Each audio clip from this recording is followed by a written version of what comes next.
Okay, so we alluded to it at the top of the show.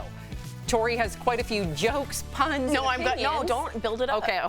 Tom Brady has reportedly moved on with another model. Irina Shayke was seen leaving Tom's home in LA over the weekend. The two reportedly met up at a wedding. How fabulous, in Italy back in May. Irina dated Bradley Cooper for 4 years. They split in 2019 and share a 6-year-old daughter. Meantime, TMZ says Tom's ex Gisele is reportedly unbothered by Tom's new relationship and finds it helpful that he has moved on. Two interesting words there. What? Unbothered and helpful. Yeah, I agree. That's a little like this. Oh, yeah. Yeah. I think that's helpful. You moved on. It's like, I don't know. Like with You my. don't buy it. No, with my ex-wife's new husband, like, I love him. I wrote a handwritten letter to him, just welcoming him to our family. I mean, he, for my nephew Josh, when he got married, he came to the wedding. And imagine somebody being like, your new spouse says, do you want to go to my ex-husband's nephew's wedding? I don't know if I'd be down for that. And he was. And I was just like, my family, we look very diverse. We're a bunch of random people that love each other. And I welcomed him, you know, because I really am happy for her. I'm not unbothered, and I don't find it helpful she found somebody. I think those words mean something. She didn't say I'm happy for him. Okay, well, in all due respect, you are not Tom Brady or Gisele in the public eye with everyone looking at you, and you're not at the top of the top. So for instance, and I don't mean that cruelly, I mean. No, I took it like. Okay, well, Irina Shayke has dated like the GOATs in every industry, like Bradley Cooper, Cristiano Ronaldo, Tom Brady, like only the GOATs. So and then if I were Gisele, I would have a bunch of feelings. Well, first of all, you missed someone. Thank you. 4 tiers. What's the other goat? Who's the goat in 4 tiers? What's the 4? The goat in sports. 2 sports. We got football and football. Why are you guys talking like that? Yeah, what's happening, dude? But you also have the actor goat. Do you know who you're missing? Yes, I do. The music goat. The music goat. Kanye West. She's doing it right. She is goat. She is the goat queen. Wow. Did you guys have some shard before the show? But I do not buy just a handful of months since she and Tom Brady have split. They share children. They've been together for so long. Yeah, I don't buy she's unbothered. And that's natural. Would you be unbothered a few months later? No, I'd be bothered. I'm going to speak the truth, especially Gisele. She's like maybe the most beautiful woman in the world, right? You want your ex to date down at any level, okay? Even my level. If me and my wife split up, I'd be like, she better date down. And then I'll write a handwritten note. If she dates Tom Brady, I'm unbothered and very helpful.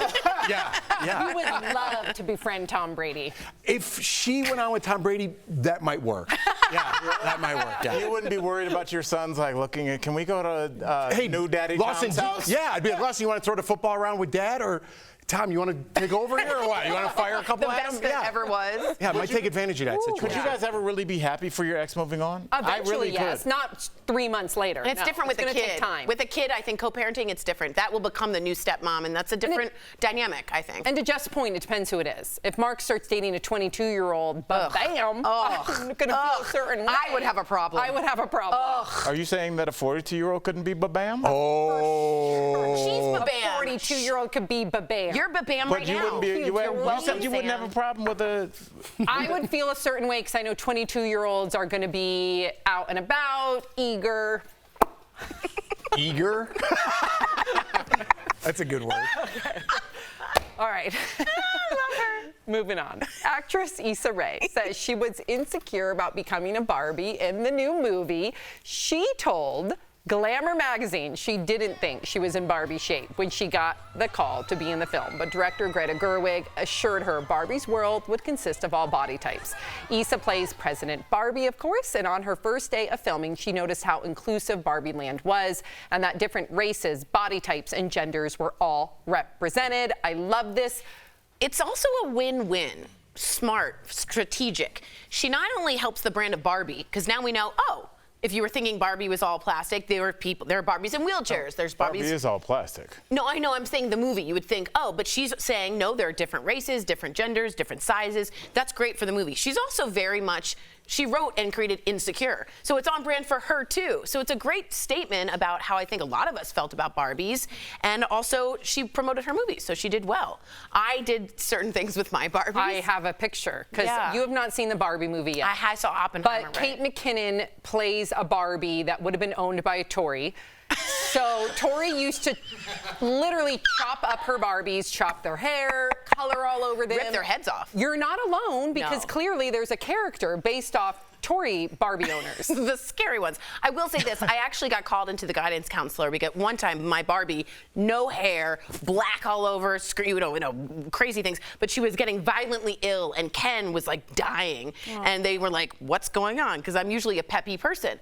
And they called me in and they asked what's going on at home. And my mom was getting very, very sick and my dad was we were all having kind of a hard time. And I was reenacting it with dolls, just like you do with like a psychologist. So Barbie represents a lot of different things to all genders, all races, and all weird people like me. Did the guidance counselor help?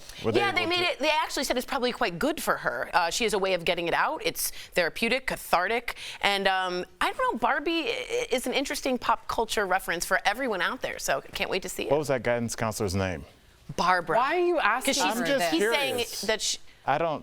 Why are you interrogating? Yeah, her? I was just asking. You think she made this up? Barbara, It sounded like it started to. I don't know. Barbara took me in her office and said, Barbara, the guidance counselor. We called them by their with first the names. Barbies. Oh my God, I have a guidance counselor named Barbara at my school. We call them by their first names. She called me and said, I won't say their last names. You were over at Rebecca's house and you were playing. Mattel. No, it wasn't. Oh my God. And the principal was Tom Brady.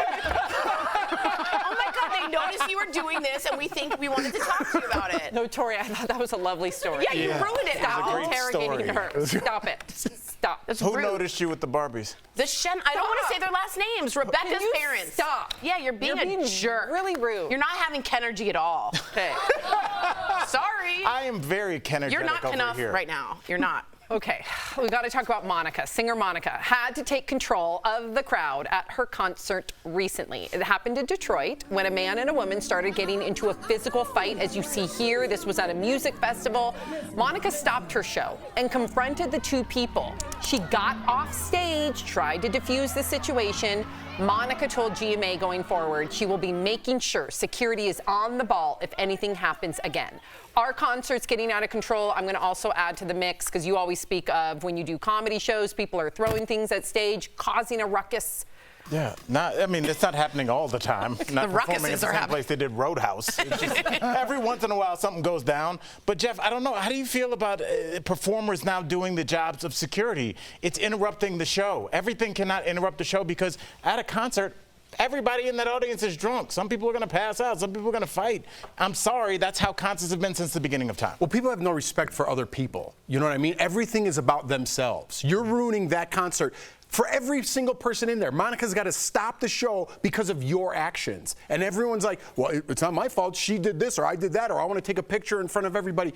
It's not about you. We're all there to see the performer. It's not about you. Don't make it about you. Don't throw a cell phone. Don't take pictures while someone's performing. What happened to the old school days, like respect? Everyone shut your phone off. Everyone sit down. Everyone watch the show and enjoy yourself. Now everything's about, let's put the spotlight on me. Forget that 10,000 people are here watching. Let's make it about me. That's a good Great point. Do you think that, really quickly before we move on, that performers should get involved? I think they have to now. Going back to Astro World, if you do nothing, you're at fault. You could be sued. Great point. And now you have to step in, otherwise you're the bad guy. It's always like someone else causes the problem. I said it the other day. Someone else causes the problem, and yet they're still the victim of the problem that they caused. That's the society we live in. I'm so confused. I just want to go home. Victim mentality. I just want to go home. He does.